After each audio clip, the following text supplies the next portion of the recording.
Thursday evening மைலோவை கூப்பிட்டு பாப்பா க்ரூமிங்காக வெளியே போயிட்டா. நானும் மித்து லூஃபி மட்டும்தான்.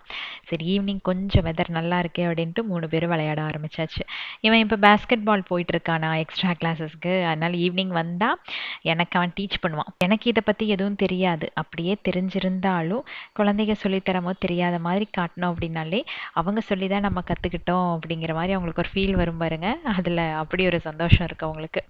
இதுல இடையில லூஃபி தான் எப்படா பாலை விடுவா நம்ம உருட்டிட்டு போலான்ட்டே இருப்போம். அன்னைக்கு ஈவினிங் அந்த அக்கா குக் பண்றதுக்கு வரல. அதனால மஷ்ரூம் கிரேவி வச்சு தோசை எடுத்துக்கிட்டோம். பர்த்டே ரீல்ஸ் போட்டப்போ saree பற்றி கேட்டிருந்தீங்க இல்லையா? அது வந்து நம்மளோட பேஜில் ரொம்ப நாளைக்கு முன்னாடி லான்ச் பண்ணது தான். ஷூட்டுக்காக எடுத்து வச்சிருந்தது. ஒரு தடவை கட்டினதோட சரி அப்படின்ட்டு அன்னைக்கு பர்த்டே அன்னைக்கு போட்டு ஒரு ரீல்ஸ் எடுத்தேன். வாழைப்பழத்தை வந்து இந்த மாதிரி தனித்தனியாக பிச்சு வச்சிட்டிங்க அப்படின்னா அவசரத்துக்கு பிக்கும் போது சில நேரத்தில் வாழைப்பழம் மட்டும் கைக்கு வரும், தோல் அதிலே மாட்டிக்கும். ஸோ அந்த மாதிரி இல்லாமல் இது நீட்டாக இருக்கும். ஆல்ரெடி நான் vlogல ஷேர் பண்ணியிருக்கேன், ஹஸ்பண்ட் இந்த மாதிரி சொல்லி கொடுத்தாரு அப்படின்ட்டு.